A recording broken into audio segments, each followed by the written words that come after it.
నిన్న రాత్రి నుంచి రాష్ట్ర వ్యాప్తంగా డీజీపీ గారి ఆధ్వర్యంలో ఉన్న మన రాష్ట్ర పోలీస్ శాఖ ఇంటెలిజెన్స్ వర్గాలు వైఎస్ఆర్సీపీ నాయకులపైన, ప్రత్యేకంగా ఎంపీలపైన, ఎమ్మెల్యేలపైన, మంత్రులపైన ఏదో దాడి జరగబోతోంది, దీనికి ఒక నివేదిక, ఒక హెచ్చరిక జారీ చేశారని భయంకరమైన ప్రచారం జరుగుతూ ఉంది. నేను డీజీపీ గారిని ప్రశ్నిస్తున్నా, మీరు జారీ చేసిన ఉత్తర్వులు నిజమే అయితే మీరు దీనిపైన యాక్షన్ తీసుకోవాలి. ఎందుకంటే ఇంత కాన్ఫిడెన్షియల్ సెక్యూరిటీకి సంబంధించిన రిపోర్టు ఎట్లా మీడియా మాధ్యమాల్లో ఇంత విపరీతంగా ఇది సర్క్యులేట్ అవుతుంది. 24 గంటలు మా ఫోన్స్ మానిటర్ చేస్తారు. మా ఫోన్స్ పైన మీరు పెట్టే నిఘా పైన అది కొన్ని రోజులు వదిలేసి దయచేసి ఇది మీడియా మిత్రులకి ఎట్లా చేరిందో, ఎవరి ద్వారా చేరిందో, ఎవరి వాట్సాప్ ద్వారా ఈ టీవీ మాధ్యమాల ద్వారా ప్రచారం జరుగుతుందో ఒకసారి డీజీపీ గారు నిర్ధారించాలి.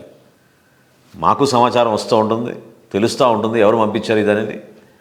ఇది కేవలం అసూయతోటి జనసేన పార్టీకి ప్రజల్లో పెరిగిన ఆదరణ చూసి తట్టుకోలేక ఏదో ఒక విధంగా అప్రతిష్ట పాలు చేయడానికి, ఒక అలజడి సృష్టించడానికి, రకరకాల అనుమానాలు తీసుకురావడానికి ప్రజల్లో. ఎందుకంటే మొన్న విశాఖపట్నంలో చూసాం మనం, ఎయిర్పోర్ట్ నుంచి హోటల్కి వెళ్తున్న మార్గంలో మా పార్టీ అధ్యక్షులు పవన్ కళ్యాణ్ గారి వెహికల్ వెక్కి కావాలని ఒక ఐపీఎస్ ఆఫీసర్ మార్గ మధ్యంలో ఇక్కడని మీరు ఆపాలి వెహికల్ అని ఆయన చేసిన ఒత్తిడి మమ్మల్ని ఆశ్చర్యం కలిగించింది. అదే ప్రధానమైన కుట్ర. ఖచ్చితంగా అది కుట్రనే. ఎందుకంటే ప్రశాంతమైన వాతావరణంలో ఒక పార్టీ కార్యక్రమం చేసుకోవడానికి మేము సిద్ధమై వెళ్తున్నప్పుడు ఈ విధంగా ఒక ఐపీఎస్ ఆఫీసరే స్వయంగా వచ్చి పవన్ కళ్యాణ్ గారిని అడ్డుకుని ప్రజలతో కనీసం అభివాదం చేయకుండా ఆయన నియంత్రించడానికి చేసిన ప్రయత్నం మనందరం చూసాం. అందులో భాగంగానే మొన్న జరిగిన సంఘటనలు టెక్కల్లో, శ్రీకాకుళంలో మా పార్టీ ఆఫీస్ పైన వైఎస్ఆర్సీపీ నాయకులు దాడి చేస్తే దానిపైన ఈ రోజు వరకు కూడా ఎటువంటి పురోగతి లేదు.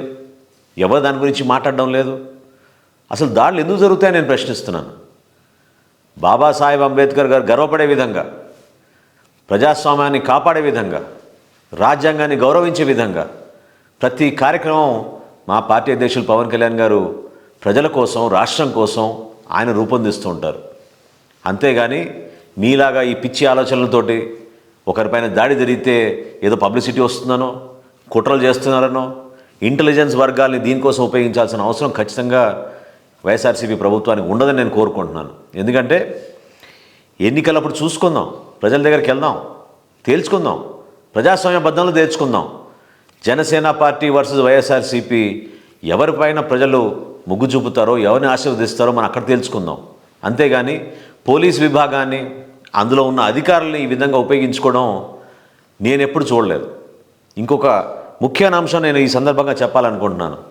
అసలు మీ ఎమ్మెల్యేలు, మీ మంత్రులు ప్రజల్లో తిరిగి గడప గడప కార్యక్రమంలో అర్జీలు స్వీకరిస్తే పవన్ కళ్యాణ్ గారికి జనవాణి కార్యక్రమం ఏర్పాటు చేయాల్సిన అవసరం ఏముండేది?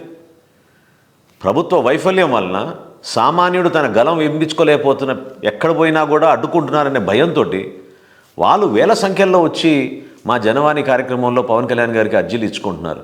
ఎవరిస్తారు అర్జీలు మీకు? గడప గడప కార్యక్రమం ముఖ్యమంత్రి గారికి తెలియదేమో.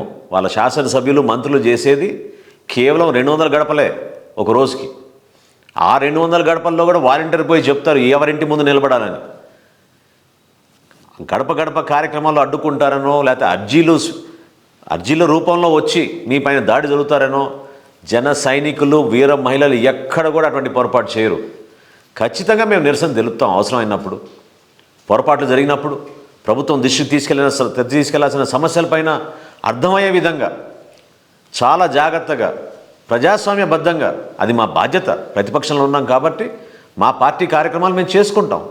అదేవిధంగా గ్రామాల్లో కానీ, పట్టణాల్లో కానీ అక్కడ ఉన్న మౌలిక సదుపాయాల గురించో, వసతుల గురించో, సంక్షేమం గురించో ప్రజలు ఇబ్బంది పడుతున్నప్పుడు తప్పకుండా జనసేన పార్టీ వాళ్ళ తరఫున మేము గలం విప్పుతాం.